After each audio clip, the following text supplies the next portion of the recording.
Welcome to our first segment of the Oregon Minute. This week we are interviewing Police Chief Jennifer Pagankoff. So my first question to you, Chief, is how are you settling in even though the world is in crisis right now? I'm doing well. What I have to my benefit is a great staff. Mm-hmm. Any good leader recognizes the staff they have and how great they are, and they have really been resilient, mm-hmm. reliable, and committed to this community through all of this. Mm-hmm. That is just what I need as a leader right now. Mm-hmm. What are your overall goals for the department in your new role, if you could summarize those? Yes, you know what, I've had the privilege of serving this community for about 15 years, and I know the great things that exist in this community and the great people that have worked very hard to provide resources to this community, and I want our agency to partner with those. Mm-hmm. I want this police department to not occupy this community, but to partner with every part of it. Mm-hmm. I look at this is us taking care of our community, and that's what I want to instill in our officers, our staff, is this is our community. Mm-hmm. How can we best take care of it? Where I would like our agency to go is continue to find creative, genuine, and unique ways of serving our community, not just policing it. First, how has the chocolate caper continued to adapt to the county's reopening plan? As the reopening plan has come out, we've sort of evaluated it and then put some additional layers on top of it. So phase one, where we can open, we're still just sort of watching and observing. Mm-hmm. We want to make sure that everything is as safe as possible. So we're almost following a step behind the phases of the health department, where we're going to watch for 7 to 14 days, mm-hmm. see how everyone's doing, see how the metrics are doing, and then start to open up again to the public. We've adapted and we're doing curbside pickup, delivery, we're shipping. Our website's been dramatically updated. So we are continuing to donate our excess chocolate to the food pantry, which we always do. We're also donating 10% of our total sales to splitting it between Friends of the Oregon School District, which helps with food insecurity of families in the school district, and Neighbors in Need of Assistance, which can help with food, but also helps with sort of the bills that come up if you're struggling a little bit, an electric bill, a rent payment, whatever. Might come up, and they're a bit more flexible. So we've been donating to both of them very consistently and just trying to make sure the people in the community who need it are supported. And then our Sun Prairie store exploded. We opened a second store in Sun Prairie in 2017, and then when the explosion happened, it was right across the street. We unfortunately are somewhat experienced in dealing with the unexpected. And so do you think that made you inadvertently, of course, a little bit more prepared for, March 11th when this whole thing was declared a pandemic? Yes, I mean, leading into it, we had, some advance notice just with what was going on in February that something was going to be coming. So we were able to start preparing a little bit just from a planning. What do we do if things shut down? And then it helped us a lot with understanding insurance, understanding the programs that come out, the documentation we need. So we were able to respond very quickly to the stimulus and the different incentives that happened. And it just got us used to working leanly, but effectively still. Welcome to our third installment of the Oregon Minute. This week we are interviewing Dr Bustler, who is retiring. This is your second to last day, as far as I understand? Next week, too. Next week, okay. So, welcome, Dr. Bustler. Thank you. So, let's start with a little walk down memory lane. So you've been with the district since 2006? That's correct. Yes. So do you remember your first day as superintendent here? Oh, goodness, it was in July. It was likely really warm. Yeah. I remember our offices back then. We were growing at that time, just as we're growing now, and everything was cramped. And I recall that's the most vivid memory that I have. I also recall interviewing teachers in a very small, close quarters, not the socially distanced quarters that we have today with being 6 feet apart. Well, the biggest memory is the people, the colleagues that I've worked with, along with all of the students that have walked the halls and been in classrooms over the years. When I look back over 14 years, and I spent a little time in the district, I sometimes think of it as 15 years because I was hired in spring and I started doing some transition work in the district. and I recall a growing and vibrant district at that time. I also recall students what seemed like everywhere. All of our schools were filled, and I had that experience before being in 2 other Dane County districts, and it's a really unique piece of it. The other thing that I recall vividly is the parent interaction. My wife and I, we had our son, I think he was in 2nd grade or 3rd grade when we started, and we signed up for as a parent volunteer, and my wife was parent number 38 and I was parent number 39 signing up as volunteer, and I thought, goodness, this is a community where parents are highly involved in their schools. What are some of your favorite accomplishments? I actually get very little done. I work with 600 to 700 people that do all of the work day in and day out. My role and responsibility is planning and future and vision work, but we've had an opportunity to be highly engaged in our community. One of the things that I remember most is we did a future search back in 2007, and we had 110 parents and community members along with staff come to it. And we planned for quite some time to bring this event together, and it was fashioned around what will the school look like in the year 2020. Sort of an interesting date. And we thought the first day went really well, and then we were hoping on day 2 we'd still have about 100 people that would show up, and everyone but one person showed up on the 2nd day of that future search event. So we viewed that as very positive, and that set the groundwork for the work in the district for the next several years. Then in 2015, we did the Vision Conference 2.0. This time we had around 150 people. I co-chaired that along with Dr. Bergstrom, and her and I facilitated the meeting, facilitated the event. Again, our success rate was super high. We had around 140 plus people the first day, and I think we maybe had 1 or 2 people that weren't available to make it on day 2. So that's an important memory. Well, I've had the privilege of serving in a couple of Dane County school districts, and one thing that I've learned from my experience in Dane County is when a community builds a school, that is a historical event. It doesn't happen that often. Our last school that we built was RCI in the year 2000, and now that's 20 years ago. And now Forest Edge Elementary School. Building schools are projects that take a long, long, long time. We had the referendum in 2018. We did preparation work for that referendum dating back to 2016. We know Dane County is a growing and vibrant community. We know the Oregon Highway 14 corridor is a growing area, and the city of Fitchburg, which is part of our district, is growing. So we knew that there was growth on the horizon, and to make it simple, we just didn't have enough classrooms. It is a staff-based school. The staff designed virtually every component except the technical engineering things, but every learning space was designed by one of our staff members. And that's been something during my time and prior to my time in the district that's always been a hallmark feature in the Oregon School District. It's so important to have neighborhood schools, especially at the elementary level. And now the city of Fitchburg has a neighborhood elementary school right in their backyard, and it will be a thriving place for years and years to come. So my next question is, what are some challenges you've had to face as superintendent, and what are some things you've learned? I'll wind the calendar back a little bit. For years, public schools were considered one of the safest places to be. And back in the 90s, the Columbine school shooting occurred. That really rocked public schools because as institutions, all of our doors were open. You could walk in at any time. That changed schools forever.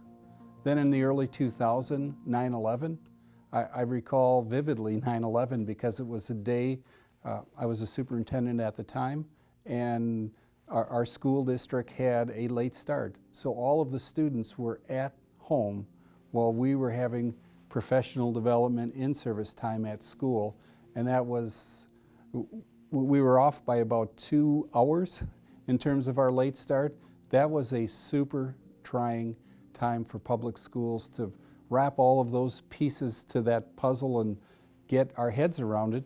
That rocked public schools, that rocked parent concerns about school safety, and we shut down the United States for almost 2 weeks during that time period.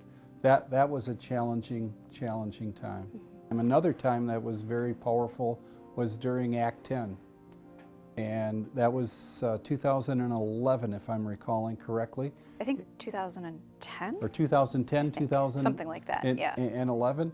And it was sort of the typical 2-year state budget that we go through, where we always fear, are we going to have enough money to operate in the next couple of years? And none of us saw the Act 10 legislation coming.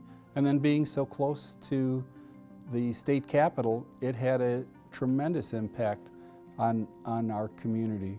We were closed for, I believe, 2 days during the protests, and then the protest continued at the state capitol for months and months, and obviously that had an incredibly negative impact on our school staff and on how the schooling process went for, I'll say, that entire spring. And there's still challenges associated with Act 10, but that was another significant event for public schools. And then this last year, when our administrative team met on a Sunday morning at Netherwood Elementary School, we knew we were going to close the school district for a period of time.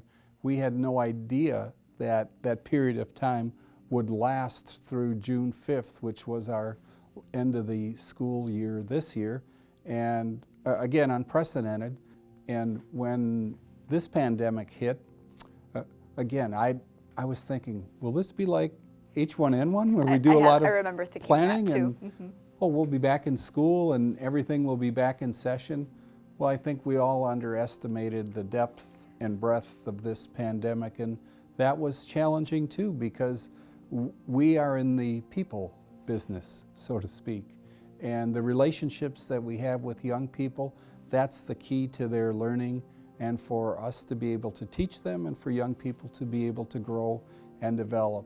And back when we met on that Sunday morning of March 15th, I think it was, we had no idea. We knew we were going to be closed for a period of time because the governor was making an announcement that we would be shut down, I think at that time, until the first week in first week in April, which seemed like a long time. And we never imagined that it would be for the whole school year. But a challenge that turned in my mind, very positive. Our staff and our parents rose to that challenge. We were able to teach young people in a different way, a digital way that we've never done before, and creative, smart people made it work.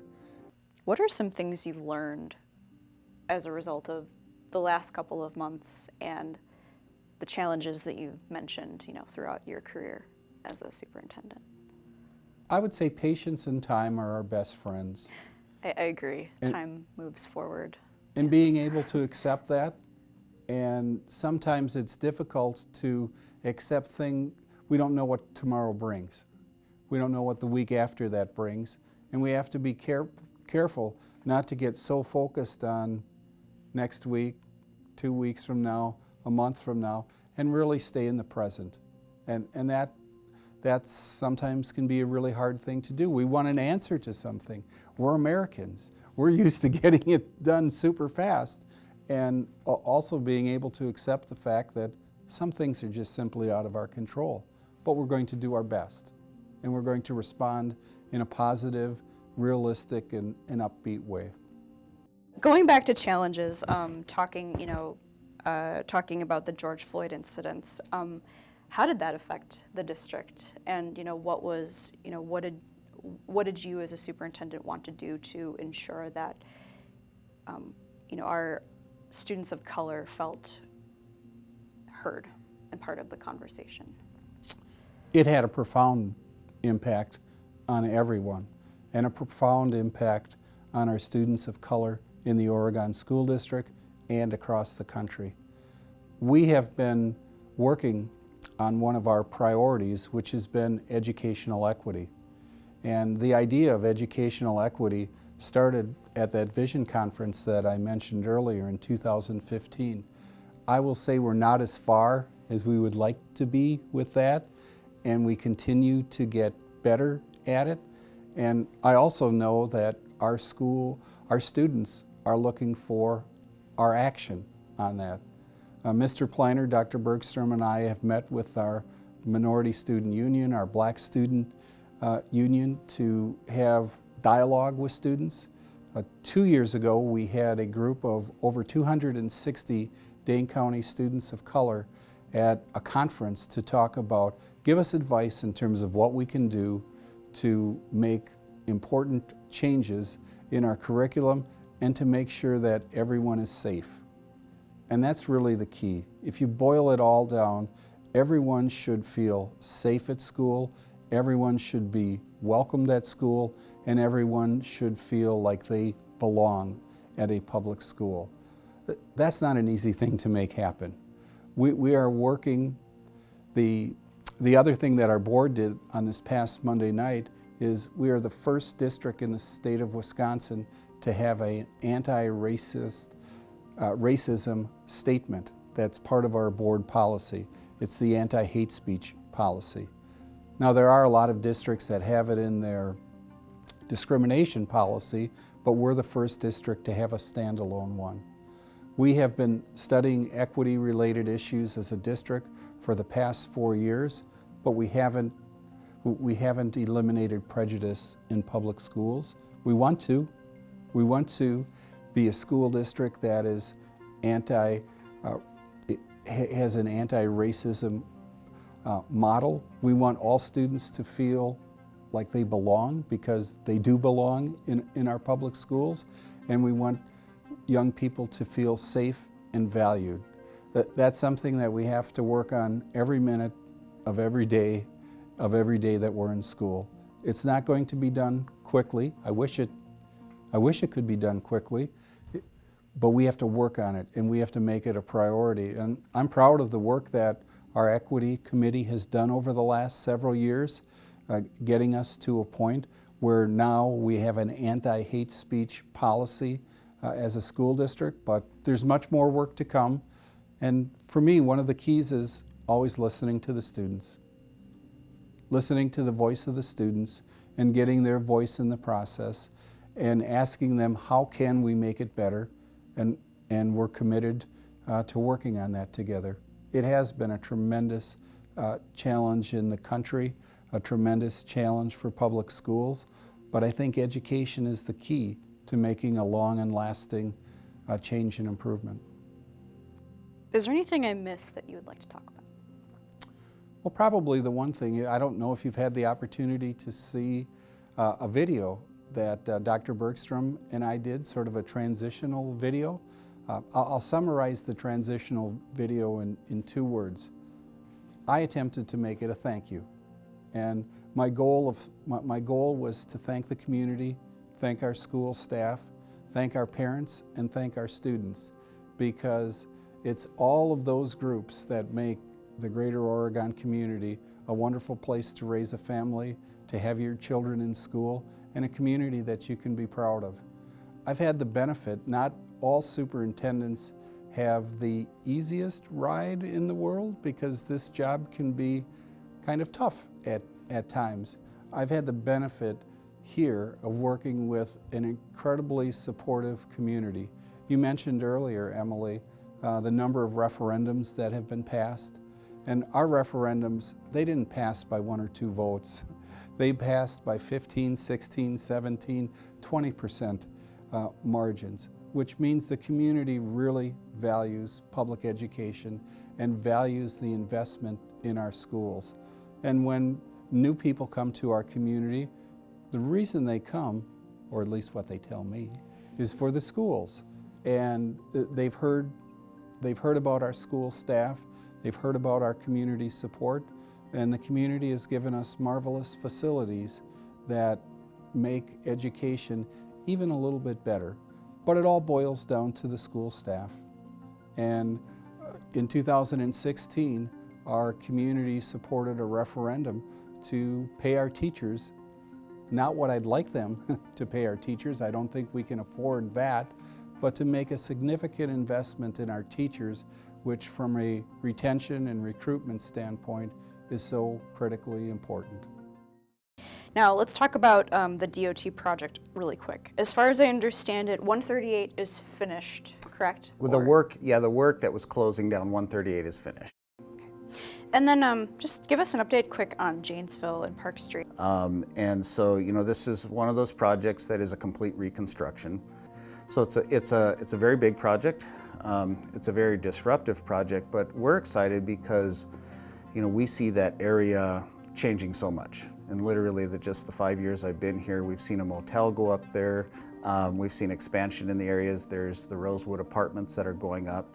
And those businesses seem to be doing well down there. We see this as a revitalization of that area, and this is just part of that, making that work. So, obviously COVID is so wide-reaching, it affects just everything we do. And luckily, our main concern obviously is always our health and safety of our employees, and then also not compromising the health and safety of our residents. But, what we have found is sometimes these large events like a recession, or in this case a pandemic, we tend to see it kind of follow a second wave.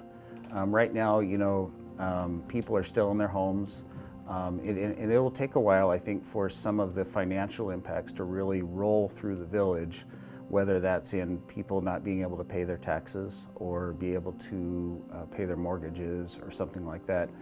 And so I believe our challenging times ahead are not necessarily the present day as far as financial. Our challenging times ahead are really 2021.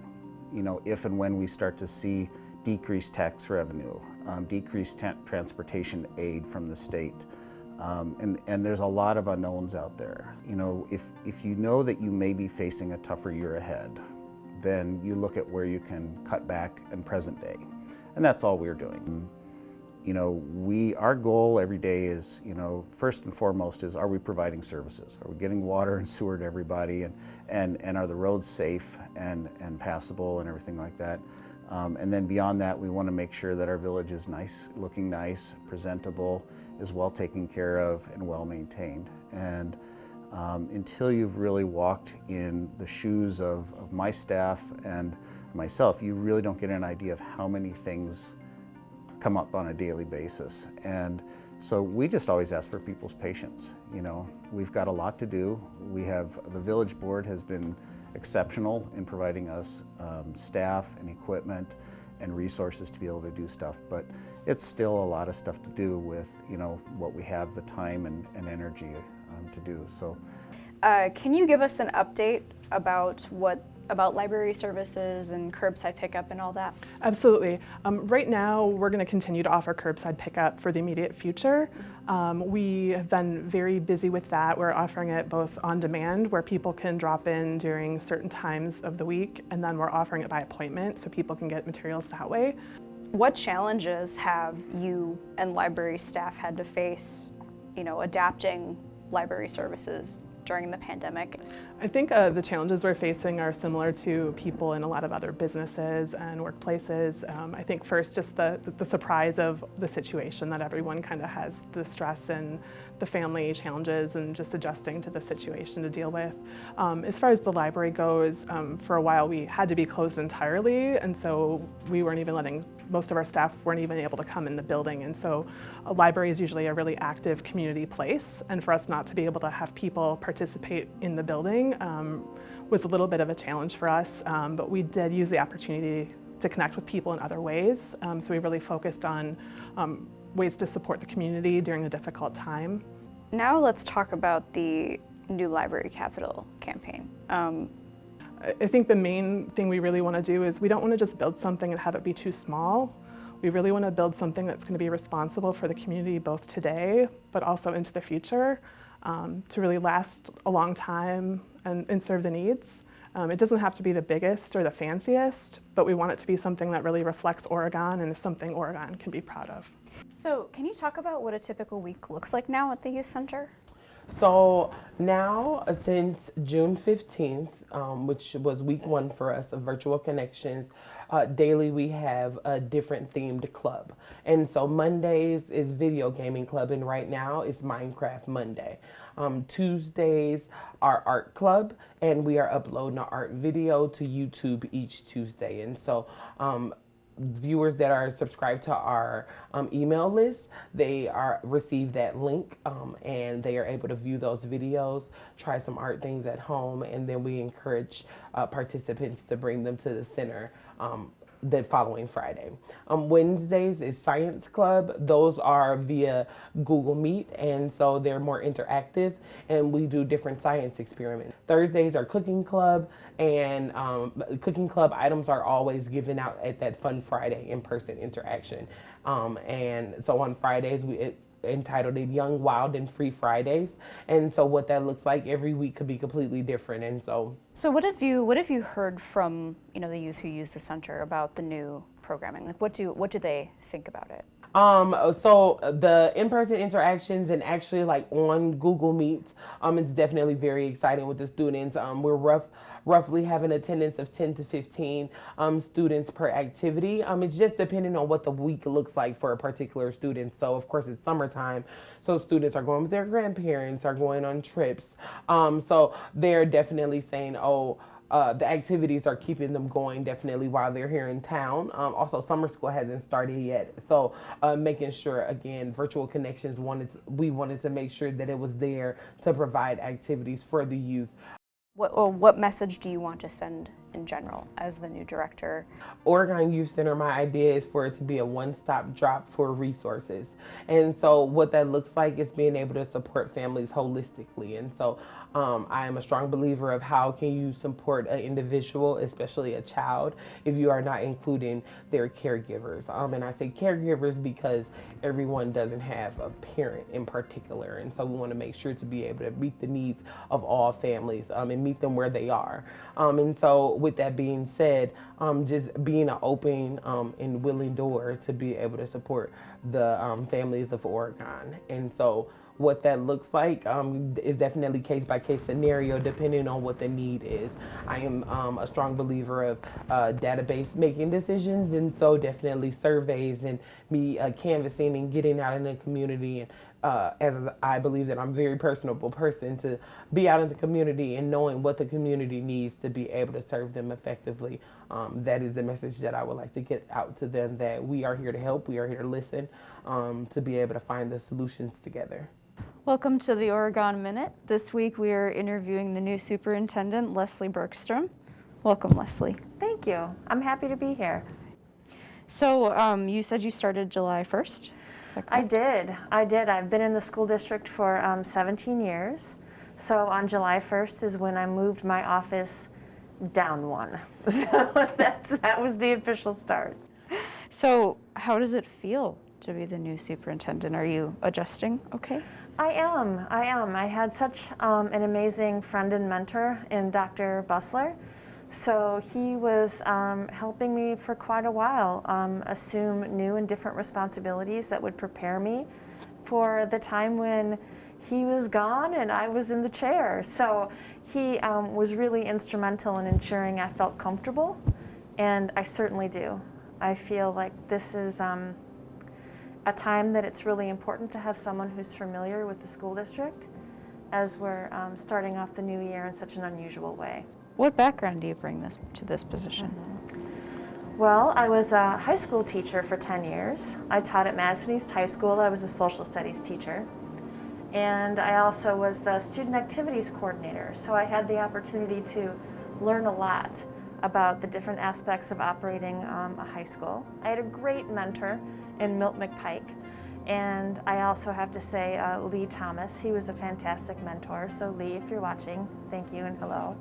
And then after 10 years at East, I was an associate principal at Cherokee Middle School for a year. That's also a school in Madison. That was a fantastic experience with really talented people. And then on my last day of my last graduate class for my master's degree, I saw a sign saying that Oregon High School was looking for an associate principal. And I applied, and that was 2003. So I've been here a while now. For 6 years as a high school associate principal, 5 years as the principal of RCI, and then since then I've either been the director of learning and student achievement, or most recently the deputy superintendent.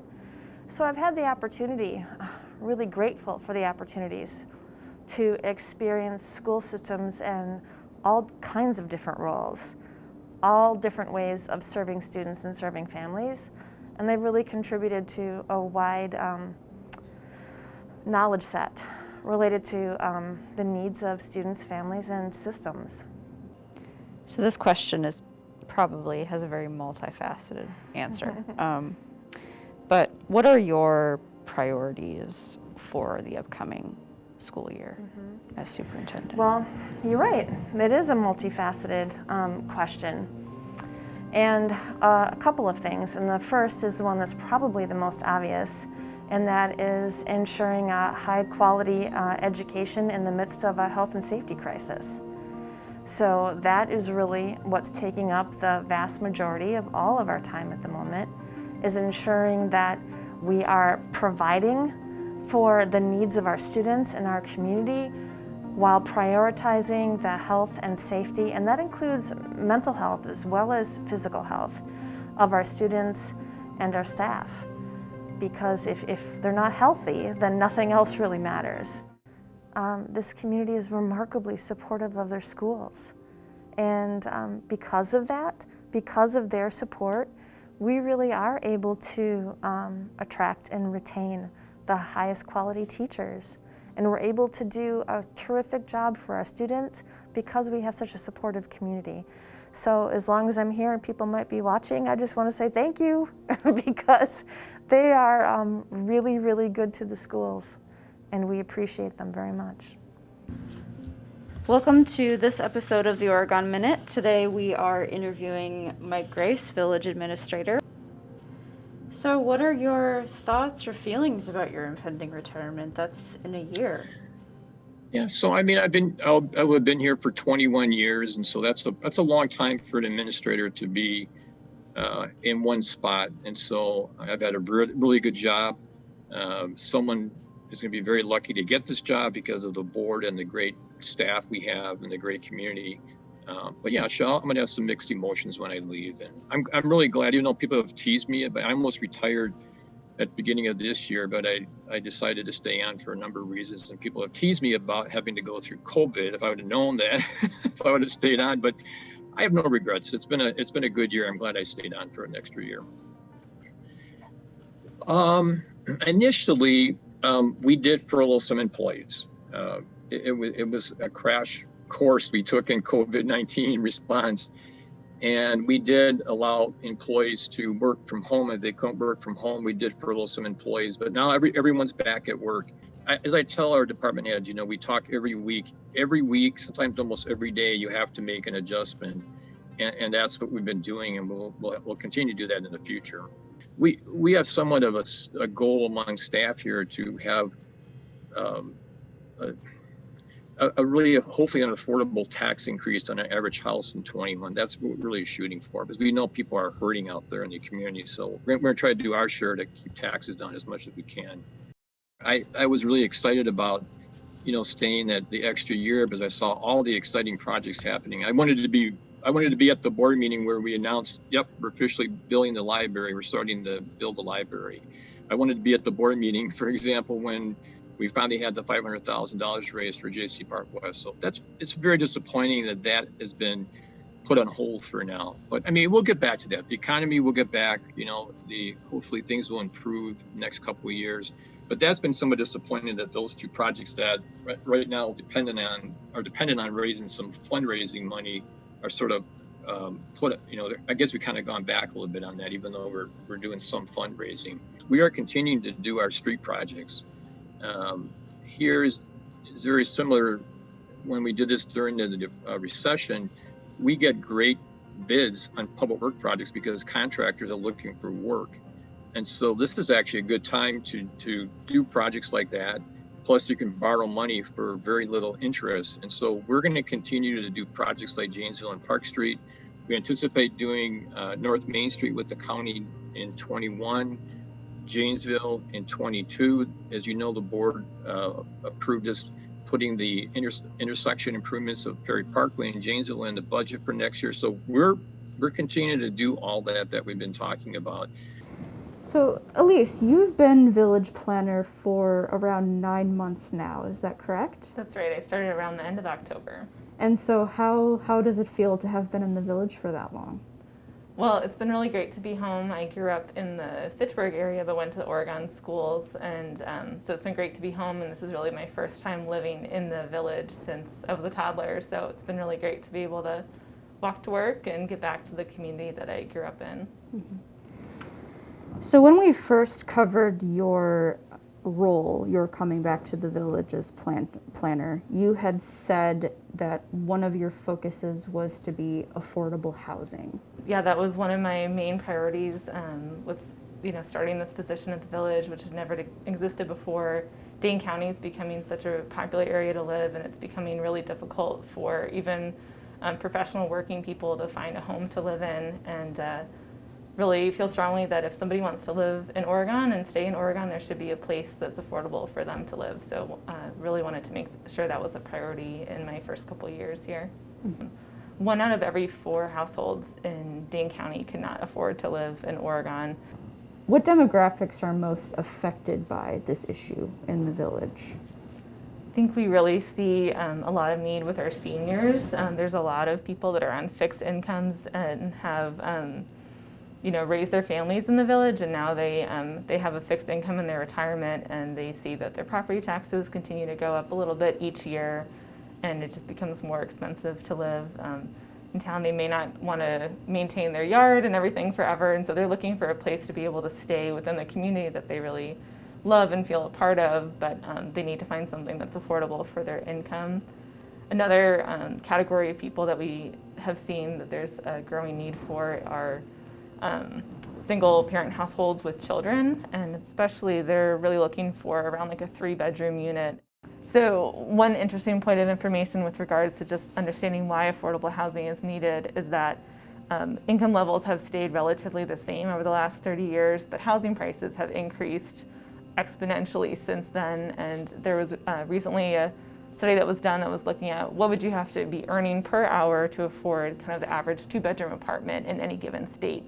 And in Wisconsin, you'd have to be earning about $17.25 an hour, working full-time to afford the average 2-bedroom apartment. That's assuming you're living by yourself, that you don't have another partner or roommate that's living with you to help with the rent. But that was really eye-opening, because right now, of course, our minimum wage is $7.25, so that's $10 less per hour. And I think there's a lot of people that, they're already either working or living in Oregon, that work at our schools, work at our gas stations, work at the grocery store, that either are struggling to live here or they live further away and they're commuting further than they'd like to get to work. 1 out of every 3 people moving to Wisconsin is moving to Dane County. We're a really desirable place to live. There's a lot of great jobs, a lot of education opportunities, and there's got to be somewhere for all those people to go. So as we create more supply, hopefully the demand decreases a little bit, which will help ease some of the prices. But it's a delicate balance that we're always trying to find between providing housing opportunities for people that live here and want to live here, and also maintaining the small town character and historic charm and the quality of life that brought a lot of people here in the first place. So we want to make sure that with each development that we do, we don't lose what's really unique and important about Oregon. Welcome to this week's episode of the Oregon Minute. We are interviewing Kelly Petrie, the owner of the Maitri Center for Mindfulness Living, and she's also known as Oregon's Mindfulness Lady. I started practicing mindfulness about 10 years ago or so, and shortly after I began practicing, I started to teach some classes in the community through Oregon Community Ed and Rec, and those were among some of the first classes that were offered. It's kind of when mindfulness was becoming just sort of integrated into different communities. It was sort of a new thing. And so I think just because I was one of the first people, at least in our local community, to offer this, that I just have been known as the mindfulness lady. And so that notoriety led to you opening the Maitri Center for Mindful Living on Main Street. And so that has me curious, how has the center been doing, and how has it adapted to the pandemic? Yeah, so I've been really fortunate over these years to be able to offer classes in other venues throughout the community, but it was always my dream to have my own place, just so that I had more flexibility in the types of classes I could teach and the different populations that I could serve. And so I was open for not even quite a quarter before the pandemic set in, and so of course it's been extremely disappointing. But I'm very hopeful about it, mainly because there are quite a few families and older students, adult students, who take my classes and they're very committed to their practice in mindfulness, that I've been able to offer classes virtually. So I've been able to sustain my business through the virtual classes. What is mindfulness? That's the million-dollar question, isn't it, right? Yeah, so I like to use a definition that is pretty simple. And so we can define mindfulness as paying attention with kindness to ourselves, others, and the world around us. And so there's an element of paying attention, of tapping into awareness. But this type of paying attention isn't just about like the cognitive ability to focus. It also includes an element of heartfulness. And that's a really important piece to this, because sometimes with the popularity that mindfulness is gaining, people start to interchange it with other concepts. But really getting down to the classical definition of mindfulness includes heartfulness, it includes compassion and tenderness and connection to others. Well, one thing that I just wanted to make a little bit clear, especially for your viewers, is that I'm an educator, I'm not a clinician, and I know that many people hear in the news how beneficial mindfulness can be for anxiety, for stress, and so forth. But I also just like to caution people that if they are feeling high levels of stress or anxiety, deep sadness, depression, that those are things that they should definitely speak to their clinician about, and then maybe in conjunction with their doctor or their therapist can explore classes that are in mindfulness. I just feel like that's an important distinction to make. So how long have you been fire chief for the village now? You know, it's interesting that you ask, because last Sunday, which I think was the 16th of August, if I recall right, was it'll be 4 years that I'll be in Oregon already. And being the district, the makeup of the district, and again, that district is a large district, you know, 44, 46 square miles, 3 municipalities being townships, the town of Rutland, the town of Dunn, the town of Oregon, and then, of course, the village of Oregon. So I'm curious about what it's like leading the district during the COVID-19 pandemic. You know, our worlds, my world and a bunch of our worlds changed just like almost overnight or within a couple weeks. And we had to get our best answers between our medical direction teams and our medical docs to give us in a position to keep our organization up and running and be able to respond. We were probably exposed in some areas. Fortunately, the good outcomes came and good medical advice. And again, I go back to the early notifications on some of the first calls back in March for our folks. Take in mind that we've got an ambulance going to a call someplace. We get a radio report that it's a positive COVID patient, and it's like probably the first one that we've been on. Our crews are at a high anxiety. We've been trained, we've talked through it. Now your EMTs, your crew have to expose themselves, treat this person, take them to a medical facility. The outcome was good, all that kind of stuff, but you just kind of work with that. And then now you got a rig that we bring back, and we have to decontaminate the rig. You know, I will say that the district and the commission here stood up quite loud and clear.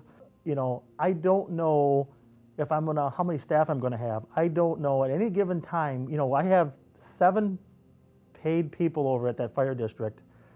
That is their full-time job. The rest of them are paid on call or paid on premise folks, people that live in our community or come into our community and work for us.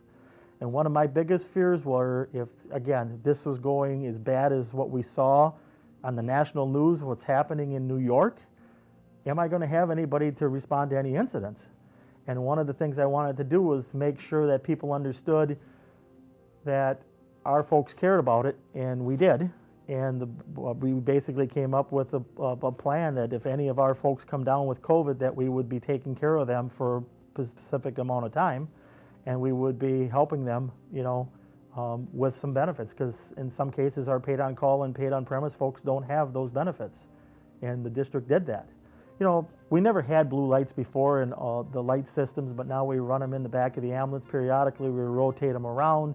Like I said, we got sprayers and we're spraying different stuff. There's just a lot of different little intricate things that we put in play to protect not only our employees, but the people that we transport to any medical facilities or pick up at one of the retirement centers here in town, that kind of stuff, and haul them in to a medical facility. They want to make sure that we are doing everything we can and then some to keep their loved ones protected, and I can assure you that we are. What do you have to say to your staff who, you know, who still at the end of the day were willing to go out and if there was a COVID-19 patient, you know, put themselves on the front lines like that? What do you have to say to them in regards to that? Well, you got to lead by example is number one. And what I mean by that is when I know in the early first calls and maybe the first couple of weeks when this was going down, you see the call, you listen to the radio reports, you know it's COVID. You know, I was in here with the crews, deconning that ambulance, working with them side by side. Again, going down, making sure the boxes are checked that, hey, we're doing this, this, and this, and you're wearing this level of protection. And oh, by the way, when you're done with that, we stood up our decon room, which is part of the occupational safety and health program of a fire station and EMS operation. Again, the decon room is there. It's there for like hazardous materials and all this other kind of stuff that we may be around, but now we put our people in, we do all this stuff, and then they got a shower, they change their clothes, and it's not brought up into the living quarters. There's a clean cut, a clean division.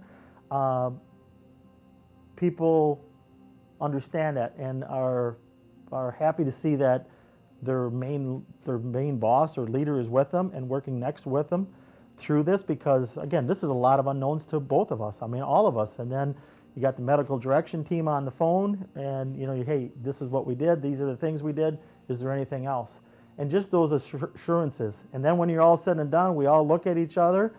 We all thank each other for being there and ask questions for emotional support, that we're ready for the next call and we're ready for to talk to the next group at the next shift change, to let them understand our experiences and the things that we went through and what best practices maybe per se, that this worked out better than that and all this, that kind of stuff. And you go on to the next call and you thank them and you make them feel appreciated and you thank them and you thank them and you continue on.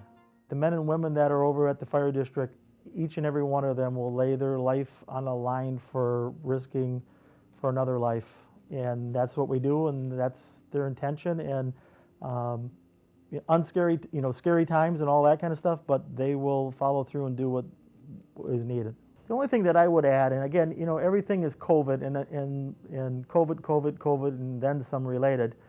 But in general, I will have to say very much thank you to a lot of different folks in this community.